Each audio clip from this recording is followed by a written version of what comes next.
I thought the woman who hired me at a luxury hotel had taken a personal interest in me. That felt flattering right up until the Friday the whole front desk went quiet. By then, I had already crossed a line with her. I had already started noticing that one of the front desk admins kept staying late after shift for reasons that didn't feel work-related. And I had already asked one question I shouldn't have had to ask if I'd understood the place I worked in half as well as I thought I did. The worst part is that when everything finally blew up, I still wasn't the center of the scandal. I was just the easiest person in the building to get rid of. I lasted 79 days at that hotel. I know the number because after they fired me, I counted it twice. Once the normal way. Then again from the day Marina hired me, because that was the real beginning of it. 79 days from first handshake to dead access card. At 24, that hotel felt like proof I was finally moving into a better version of my life. Upscale boutique property downtown. Marble lobby, warm amber lighting, quiet money, expensive flowers that somehow always looked fresh but never smelled like anything. The kind of place where staff were expected to remember names, preferences, anniversaries, and exactly how invisible to become when rich people wanted privacy. My title was Guest Relations Manager. It sounded fancier than it was, but it still mattered to me. Better pay, better suit, better guests, better future, if I didn't mess it up. I wanted that job enough that I showed up to the interview early and sat in my car rehearsing answers out loud until I sounded like someone who belonged there. Marina Mercer interviewed me herself. At the time, I thought she was the owner, singular, the person in charge of everything. That was how people said her name, too. Not ownership, not executive team. Just Marina, the way people say a storm is coming like the weather has a face. She wasn't warm, not rude either, just controlled. She asked why hospitality, and when I gave her the polished answer about loving people and service, she cut straight through it. That's the answer people give when they want the job, she said. Try the real one. That threw me enough that I gave her something closer to the truth. I told her I liked order. I liked details. I liked the feeling of making a place run so smoothly that guests never had to see how much work it took to keep it that way. I said a good hotel makes people feel looked after without letting them notice the machinery. She watched me for a second, then asked what mattered more in luxury service, speed or memory. I said memory. Anybody can solve a problem quickly. What people pay for is the feeling that you remembered they were a person before they became a problem. That got the smallest reaction out of her. Not a smile. More like approval she didn't hand out often. I got the job that afternoon. The next morning, when I came in for paperwork, she shook my hand and said, "Don't make me regret this." At the time, I took that as a challenge. Later, I heard it differently. The first couple of weeks felt good in a simple way. Long shifts, sore feet, constant movement, new names, constant problem-solving. I liked the rhythm of it. I liked fixing things before guests realized they could become complaints. I liked the version of myself that existed in that jacket and tie. Calm, useful, polished. Not obviously winging adulthood. Marina moved through the building like somebody who had memorized every weak spot in it. She noticed everything. A misaligned tray in the lobby lounge. A front desk agent using the wrong tone with a tired guest. A floral arrangement going a day too long. She didn't have to raise her voice much. People adjusted as soon as she entered a room. At first, the attention she paid me stayed inside the line of normal. Max, handle the Whitmore check-in personally. Max, Take the welcome package up yourself. Max, stay 10 minutes after shift. I want to go over how you handled that room issue. All explainable, all work-related. But it kept happening. She'd stop at my station to ask me things another manager could have handled. She'd mention small details I'd fixed that nobody should have noticed, unless they were watching me specifically. One afternoon, before a VIP arrival, she stepped close and adjusted the angle of my tie with 2 fingers. "You clean up well," she said. "That matters more in this business than people admit." I laughed like it was harmless. It wasn't. The others noticed before I wanted to admit I noticed. Workplaces are like that. People sense a shift in power or attention almost before they can explain it. One of the valets asked if I had owner access yet. A bartender started calling me Golden Boy whenever nobody important was around.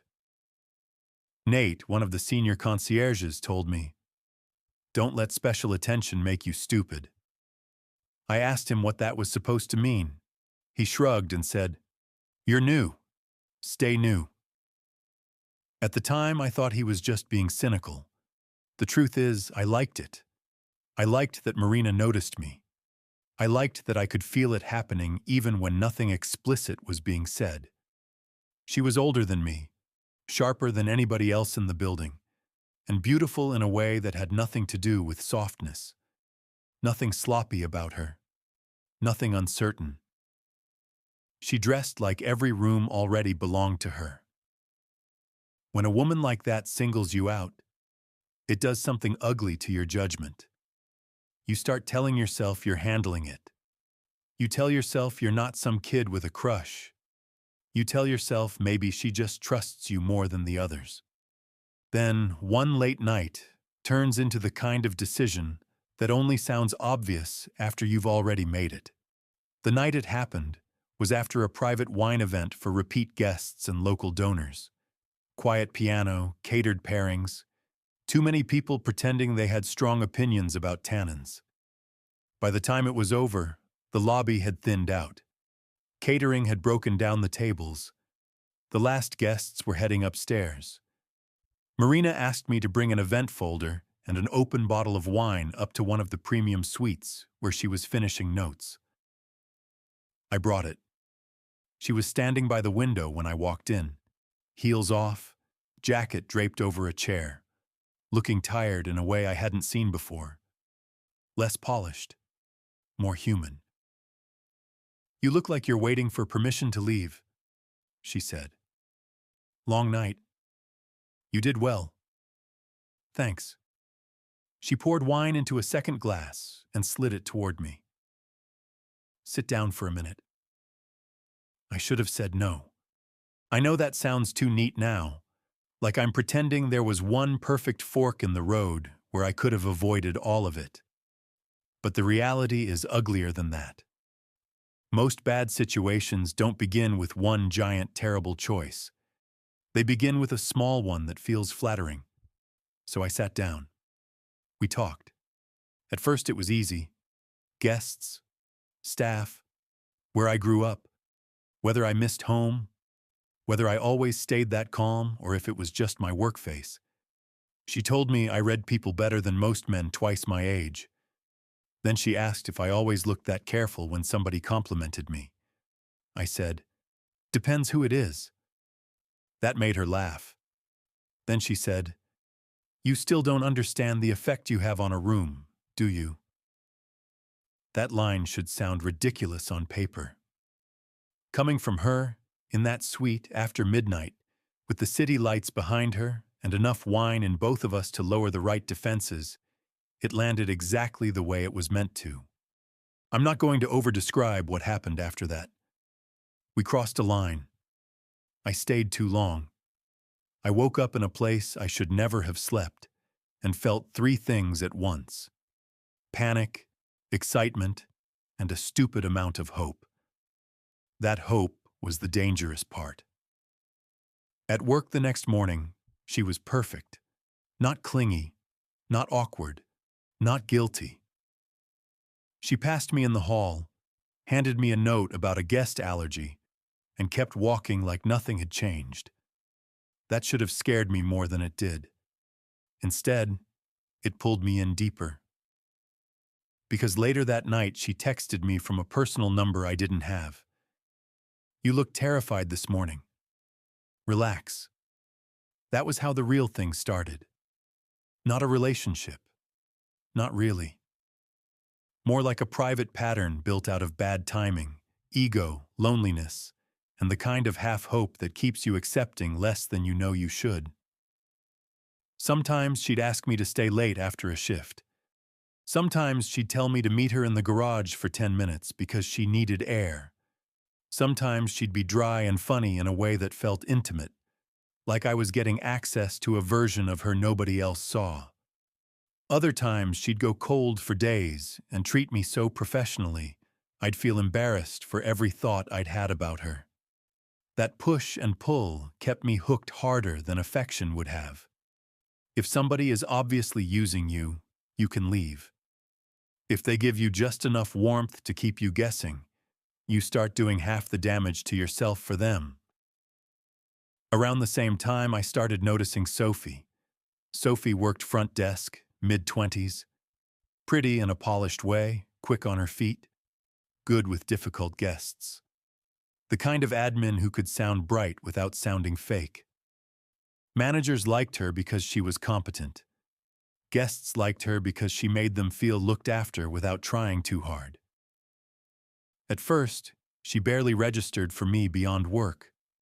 Then I noticed she didn't always go home after shift. A few times I saw her linger after evening handoff. Once she said she still had corporate billing to close out. Another time she mentioned inventory notes. Nothing impossible. But more than once, 10 or 15 minutes later, I watched her disappear toward the executive office hallway. At that point, I still thought Marina was the whole picture when it came to ownership. One night, while we were waiting on a delayed airport transfer, I asked Nate casually, "Who's the guy Sophie keeps going to after close?" Nate looked at me like I had somehow missed a large sign mounted above the lobby. "Daniel," he said. "That doesn't help." "Daniel Mercer," he said. "Marina's husband." I just stared at him. He stared back. Then he added, because apparently that wasn't enough, "He co-owns the hotel." I felt my stomach drop in that slow, sick way where your body gets the truth before your brain catches up. "Wait," I said. "There are two owners?" Nate frowned. "You seriously didn't know that?" No, I seriously didn't. And even now, that's one of the most humiliating parts of the whole story. Not because I should have been entitled to every detail of the ownership structure, but because I had already crossed a line with Marina while knowing almost nothing about the real architecture of the place I worked in. That one answer rearranged everything. Sophie wasn't just lingering. Marina wasn't just complicated. There was a husband, a second owner, an office Sophie kept disappearing into. And suddenly, I wasn't in some risky little secret with a powerful woman. I was standing inside a marriage problem that had already been living in that building long before I got hired. I asked Marina about it the next time I saw her alone. We were in her car in the underground garage, which had become one of our places. That sounds pathetic now, but it made sense then. No cameras inside the car. Easy to leave separately. Private enough to feel reckless without looking dramatic. I got in, shut the door, and said, "I found out about your husband." She looked straight ahead through the windshield. "Did you?" "He owns half the hotel." "Yes." "And Sophie keeps going into his office after hours." That got the smallest change in her face. Not surprise, not shame. More like annoyance that a fact had finally caught up with me. Then she said, "Don't build a love story out of this, Max." "I'm not building anything. I'm asking what this is." She leaned back and looked up at the concrete ceiling for a second. Then she said, very calmly, "I've known about them for a while." I stared at her. "You knew?" "Yes." "And you still—" "What?" she said. "Stayed married? Stayed in business? Kept the hotel running? Which part shocks you?" "The part where you knew and acted like nothing was happening." She laughed once, quietly. "You think people with assets, contracts, investors, and employees blow up their lives the first time they get humiliated?" I didn't say anything. She looked tired then. Not soft. Just tired. "My marriage was dead before you got here," she said. "Probably before Sophie, too, if we're being honest. Dead things can stay standing a long time when they're expensive." That line stuck with me because it sounded true in a way most of what we said to each other didn't. I asked the question anyway. "So I'm revenge?" She didn't deny it. She didn't confirm it either. She just said, "I got tired of being the only person in that building expected to act blind." That should have been enough for me. It should have made me get out of the car and walk away. I didn't. That's the part I'm least proud of. Not sleeping with her in the first place. Staying after I understood enough to know I was at least partly a weapon. But knowing that and emotionally detaching from it are different things. I kept going back. Not happily. Not even hopefully all the time. I kept going back the way people stay in any situation that makes them feel wanted, just often enough to ignore how disposable they actually are. After that conversation, I started seeing the hotel differently. Daniel wasn't around constantly, but once I knew who he was, I couldn't stop tracking him. He moved through the building differently than Marina. She controlled the visible side of the place. Guest flow, standards, service, design. Daniel lived more in the back end. Contracts, numbers, office meetings, vendor calls. He carried himself like a man used to entering rooms halfway through conversations and having everybody correct their tone. And once I knew who he was, Sophie changed too. The late linger after shift. The unnecessary stop in the executive hallway. The way Daniel once stepped in to answer a question she could easily have handled herself, then stayed beside her shoulder a second longer than a boss needed to. None of it was dramatic. That was what made it ugly. It all lived in that space where nothing was obvious enough to prove, and nothing felt innocent anymore either. Sophie started watching me too.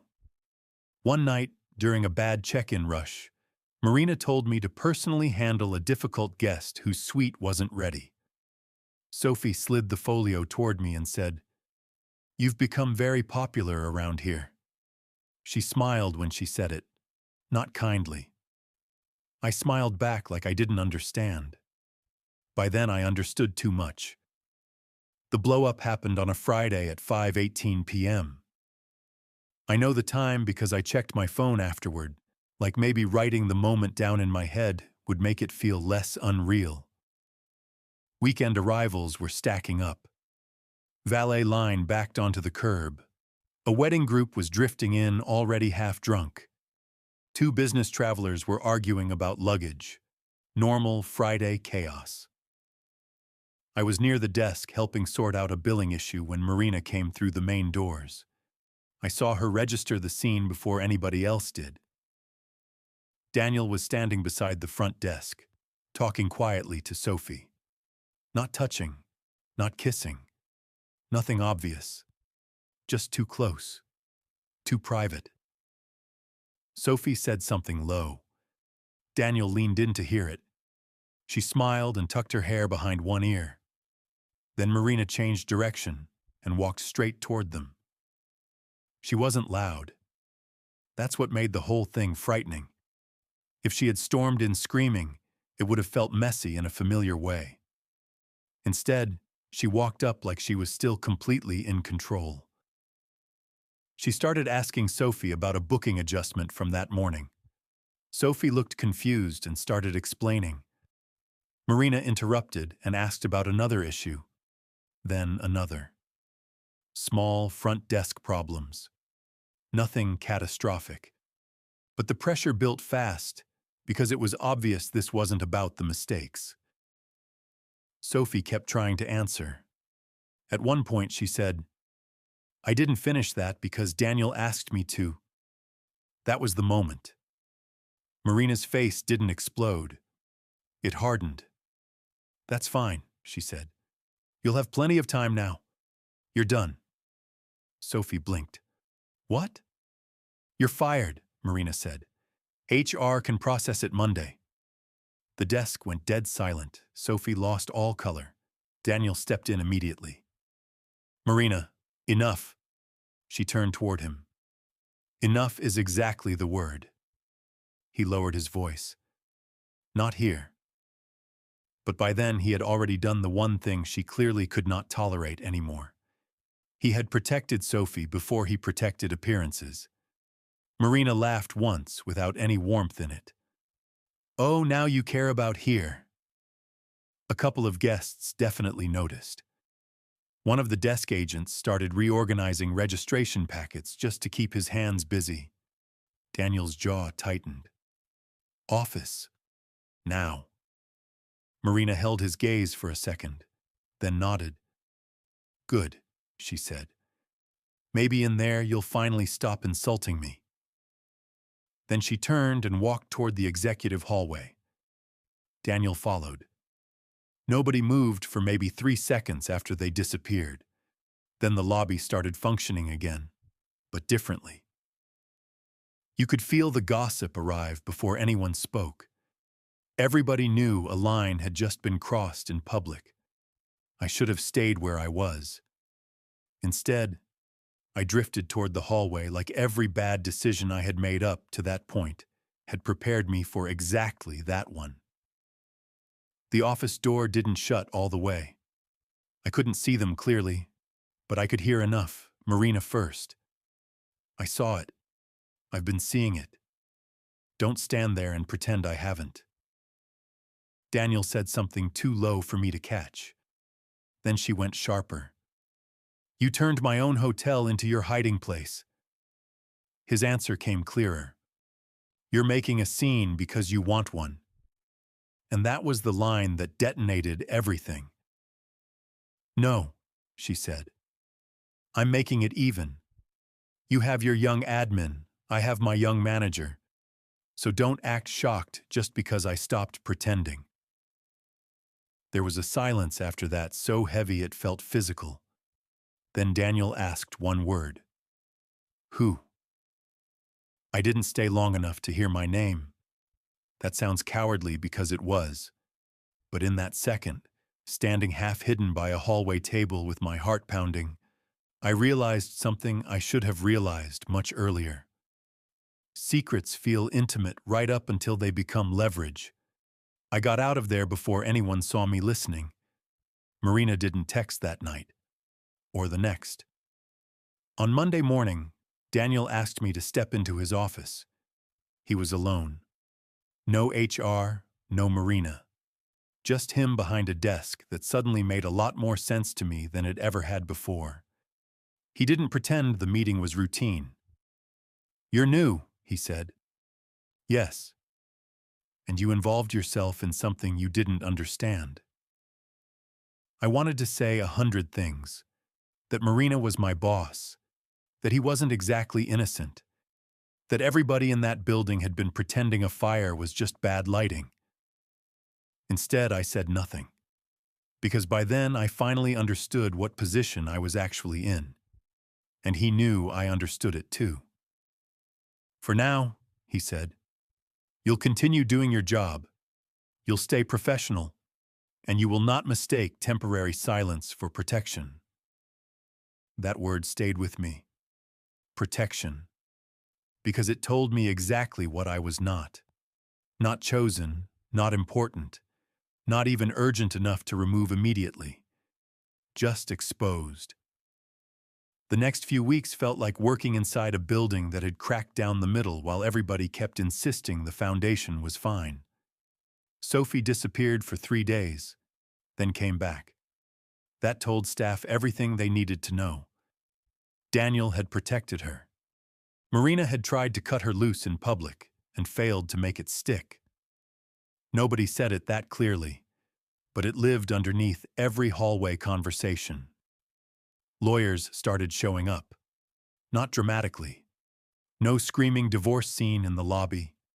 Just leather portfolios, closed doors, clipped voices, long meetings, and managers suddenly getting nervous about numbers they'd never cared about before.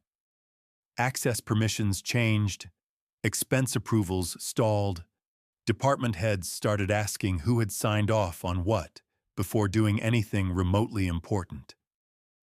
The hotel kept functioning, because hotels always do. Guests still wanted restaurant reservations.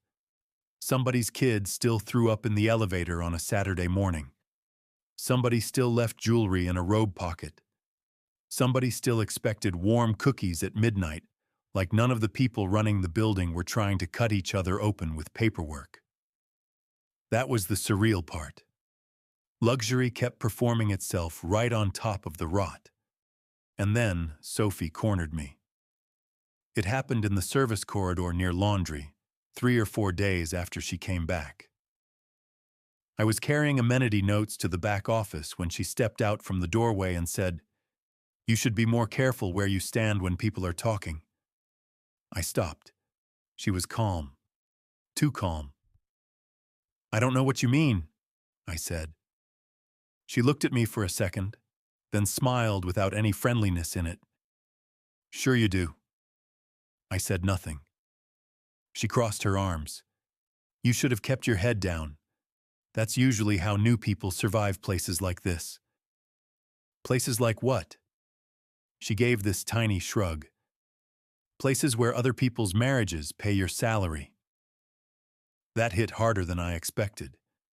I asked, "Why are you still here?" She didn't even blink. "Because some of us are harder to replace than others." Then she looked me up and down, not cruelly exactly, but in a way that made the point land clean, and walked off. That conversation did more damage to me than Daniel's warning had, because Daniel speaking to me coldly made sense. Marina being distant made sense. Sophie was the first one who made me feel exactly how I looked from the outside. Young, convenient, temporary. After that, the atmosphere around me changed in ways small enough to deny and obvious enough to hurt. Front desk conversations got quieter when I walked up. A bartender who used to joke with me started speaking to me like we had never been friendly. Nate stopped giving me advice altogether, which somehow felt worse than being lectured. Marina still contacted me a few times during that stretch. Less often. Different tone. Before the blow-up, there had at least been some illusion between us, some sealed-off emotional pocket where I could pretend I mattered personally. Afterward, that illusion thinned out fast. The first time I saw her alone after Daniel confronted me was in an empty event room after midnight. She had kicked off her heels, was standing by the temporary bar with a drink in her hand, and looked like she hadn't slept in days. "Are you scared?" she asked. I said, "Shouldn't I be?" She looked down into her glass. "Yes." That was it. No apology, no reassurance, no promise to fix anything. And still, when she called again, I went. I'm not proud of that. It makes me sound weaker than I want to sound. But the truth is, by then it wasn't even mostly about sex or thrill. It was about trying to force meaning onto something that kept collapsing every time I looked at it directly. I wanted proof that I wasn't just a conveniently placed young man she had used to hurt her husband. I wanted proof that at least some part of it had been real for her too. What I got instead was clarity in smaller, uglier pieces. She'd ask how my shift went, and then immediately ask whether Daniel had been in the building. She wanted to know whether Sophie was back on mornings, whether staff were talking, whether accounting had changed her access to certain budgets. Sometimes it felt like she was leaning on me. Other times it felt like I was just another way she was measuring the weather inside her own war. One night I finally asked, "Do I matter to you outside of what this does to him?" She was quiet for a while. Then she said, "That's the wrong question." I laughed because I didn't know what else to do. "Okay," I said. "What's the right one?" She looked at me with a kind of exhausted honesty I almost wish she hadn't given me. "The right question is why you're still here." That shut me up, mostly because I hated the answer. Part of it was practical. I needed the job. Part of it was ego. I still wanted to believe I hadn't misread everything that badly. And part of it was uglier than both. Being chosen badly still felt close enough to being chosen that I kept clinging to it. That kind of thinking can ruin you faster than people admit. The actual firing happened on a Thursday. Not by Daniel personally. Not by Marina. HR handled it with an outside consultant in the room, which told me everything had already gone through enough legal review that nobody was improvising anymore. They used polished language for a dirty reality, professional boundary concerns, operational trust issues, management restructuring during ownership review. I asked if this was because of Marina. The HR director said, "This decision is based on multiple factors," which, translated into normal English, meant yes. They were careful. No accusation dramatic enough to challenge. No speech. No humiliation. Just paperwork, a final signature, and the quiet administrative efficiency people use when they want a mess contained. I signed what I had to sign, turned in my access card, cleaned out the couple things I kept in the back office. Spare tie, notebook, headphones, cheap pen, charger, breath mints. Marina wasn't there. That part hurt more than I expected, which is embarrassing in its own way. Not because I thought she would save me. By then I knew better. But some smaller, uglier part of me still expected acknowledgement. A text, a warning, an apology, a lie. Anything that suggested I had been more than a move she made under pressure. There was nothing. No message that night. No call the next day. No delayed attempt at kindness once I was no longer useful, just silence. About a month later, I had another interview in the same part of downtown. Different hotel group, smaller property, less beautiful lobby, lower pay. Afterward, without really deciding to, I ended up walking past the old place. Everything looked the same. Same warm gold light through the front windows. Same doorman posture. Same flower arrangement style in the lobby. Somebody else was standing where I used to stand. Jacket pressed, posture straight. Wearing the exact expression I used to wear when I still thought being noticed there meant something good. I stood across the street longer than I should have. And that was the first time the whole thing settled into shape. For Marina and Daniel, I had been one chapter in a marriage that had already been bleeding internally for years. For Sophie, I had probably been an inconvenience, maybe a warning, definitely proof that she wasn't the only person being used as cover. For the hotel, I was a staffing problem that got removed as soon as the ownership fight started touching public image and internal trust. And for me, it was the first time I learned that attention from powerful people can feel deeply personal even when it's mostly strategic. Maybe especially then. For a while I kept replaying things and trying to find proof that Marina had chosen me for me. The interview, the texts, the nights in the garage when she sounded tired enough to almost seem honest. The way she looked at me the first time she said my name like it mattered privately and not just professionally. I don't do that anymore. I think she liked me. I think she wanted me. I also think those things mattered a lot less than I needed them to. Because in the end, she didn't choose me out of some doomed love story. She chose the right age, the right face, the right job title, the right amount of access, and the right moment. And I was young enough to mistake that for being special